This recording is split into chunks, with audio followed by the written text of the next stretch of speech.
It's Aquarium Monday on Daily Download. Oh, sorry, we didn't see you there. We were busy lounging with this Brindle Bass. Maryka, why can't we all just be Brindle Basses and sleep on the sand? Nothing will happen in life, I swear. Our Brindle Bass are lovely creatures. They're also called giant groupers because they get really big. Oh. So this is Buzz, our Brindle Bass. He's actually still very tiny. No! Why is everything so big? I love the fact that they can grow up and be big and strong. So these groupers can get way bigger than our sharks. They can get well over 2 meters in length. They can weigh up to 400 kilograms. They live 50 years or longer. They're incredible fish. But they're very chilled. They love hanging out. Yeah. They're beautiful. They're motley. You can see now actually his colors are perfect for camouflage. Because if, he just sort of fades into the rocks, which is what they use when they're out at sea. And the juveniles look very different. Really? They're really small ones. Yeah, they're actually a lot brighter. They're white and yellow with black spots.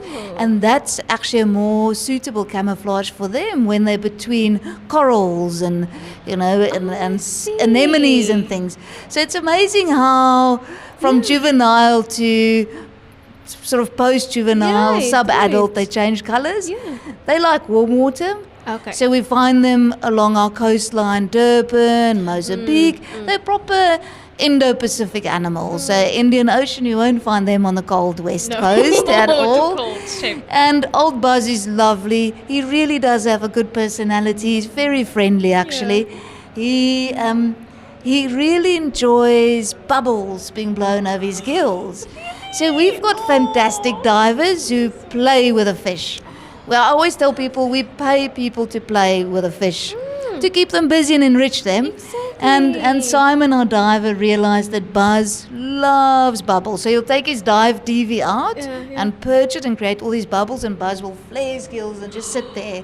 I think it's like a little gill massage or something. It's so cute. Yeah, so lovely animals. They eat a range of things. They are seen as predators because they're so big, so they can actually basically suck in just about anything. But they're very calm, very relaxed. They can even eat turtles, to be quite honest, juvenile turtles. Of course, he's way too small. Yeah, no, so that won't happen in here. We don't put little turtles in here. No. But happy community animals. You can see there are lots of small fish around him.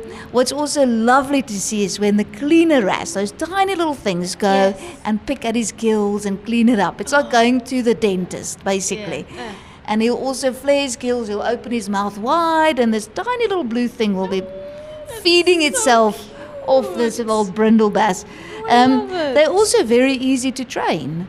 So like you would train your dog sit before you eat, we can do the same with many of our animals.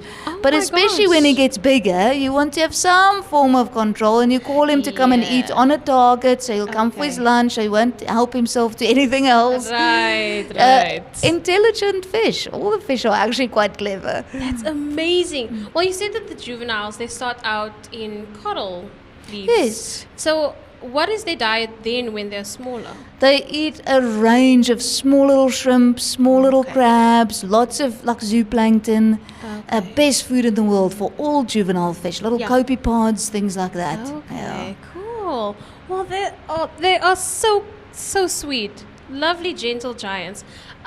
You said about training them and obviously the divers. Do you train your divers as well to know specifically the characteristics or the quirkiness of each fish? So each fish has got a different personality, and I always say to people, it sounds very anthropomorphic when we say fish have got personalities, but our divers actually pick it up. So what we do is we train all our staff in animal behavior and being aware of it, and animal training.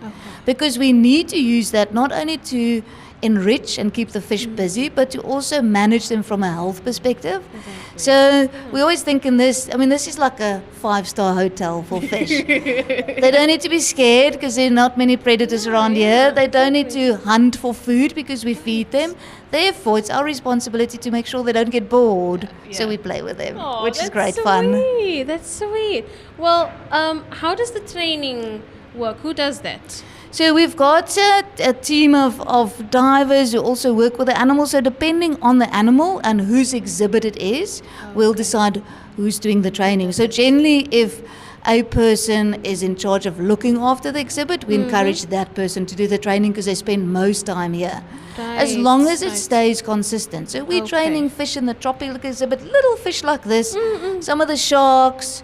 Our turtles are trained to come and feed on target so that they don't associate people with food, they associate a target. So everything, end of the day, will be releasable. Right, that's true. Well, I feel so much smarter. Well, that was not even intelligent. I'm what training I just said. you. I know, these fish are smarter than me. Well, we hope that we can all learn some more. I hope that you've learned a lot with us today on Aquarium Monday. And you can learn some more again with us next week, Monday, here at the Two Oceans Aquarium on Aquarium Monday on Daily Download. This has been Aquarium Monday.